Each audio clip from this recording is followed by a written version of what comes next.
Manisha murder case में नया मोड़।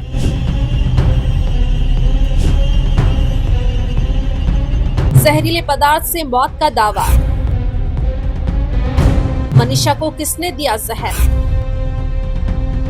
पोस्टमार्टम रिपोर्ट में रेप की पुष्टि नहीं।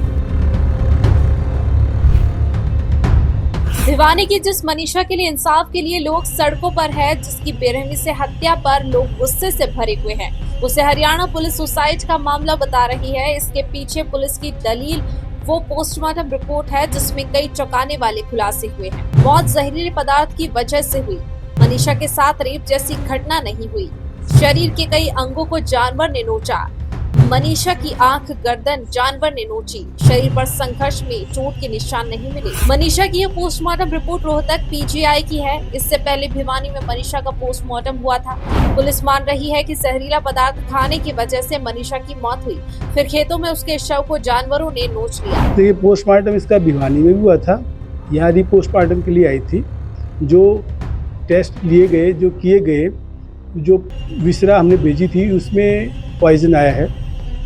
पॉइजन के जो भी टेस्ट टुकड़े भेजे सब में पॉइजन आया है। और जो डाउट क्रिएट किया गया था भाई इसके साथ सेक्सुअल असॉल्ट हुआ हो या कुछ हुआ हो, तो उसकी रिपोर्ट आई है। सीमेंट वगैरह कुछ नहीं मिला, कोई ऐसा नहीं मिला। कोई तेजाब चेहरे पर डाला गया हो ऐसा था, वो बाल भेजे गए थे, उसकी रिपोर्ट भी आई है। उसमें भी कोई ऐसा चीज़ नहीं मिली। केमिकल स्ट्रगल मार्क कुछ नहीं था। घुटने पे जो छोटे छोटे 2 निशान मिले गए हैं वो टेस्ट के लिए भेज दिए इन्होंने कि कोई चोट मिल जाए। बाकी जो लेडी के अंग के सारे टुकड़े जो चेक किए गए, कोई चोट के निशान नहीं थे।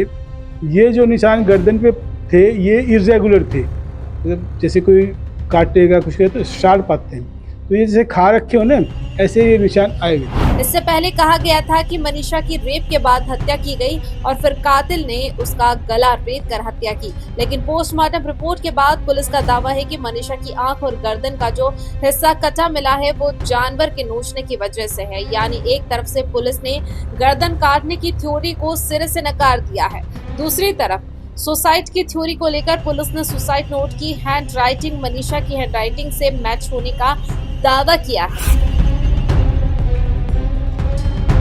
हरियाणा पुलिस सीधे सीधे मनीषा की मौत को सुसाइड का मामला बता रही है, लेकिन पुलिस की इन्वेस्टिगेशन पर कई सवाल है। पोस्टमार्टम रिपोर्ट में जहरीला पदार्थ से मौत की बात सामने आई। क्या जबरन जहरीला पदार्थ खिलाकर मर्डर नहीं किया जा सकता? भिवानी में पहला पोस्टमार्टम हुआ जब जहरीला पदार्थ खाने की बात पता क्यों नहीं चली? अगर मनीषा ने जहरीला पदार्थ निगला तो पुलिस को जहरीले पदार्थ की शीशी क्यों नहीं मिली? अगर शव को जानवरों ने नोचा तो उन पर जहरीले पदार्थ का असर नहीं हुआ? मनीषा के पास जहरीला पदार्थ कहां से आया? क्या उसे किसी ने लाकर दिया या फिर मनीषा ने खुद कहीं से खरीदा? मनीषा के पिता के मुताबिक 11 अगस्त की शाम 6 बजे मनीषा के फोन से कॉल आया। इसके बाद फोन बंद हो गया। फिर रात 12 बजे मिस कॉल आया। क्या तब तक मनीषा जिंदा थी? अगर नहीं तो उसके फोन से मिस कॉल किसने किया? 19 साल की मनीषा भिवानी के सिंघानी गांव स्थित स्कूल में निजी शिक्षक थी। 11 अगस्त को स्कूल आने के बाद से लापता हो गई थी, जबकि मनीषा का शव 2 दिन बाद यानी 13 अगस्त को उसके गांव ढाणी लक्ष्मण से 8 किलोमीटर दूर मिला। बिल्कुल इंसाफ मिलेगा बेटी को।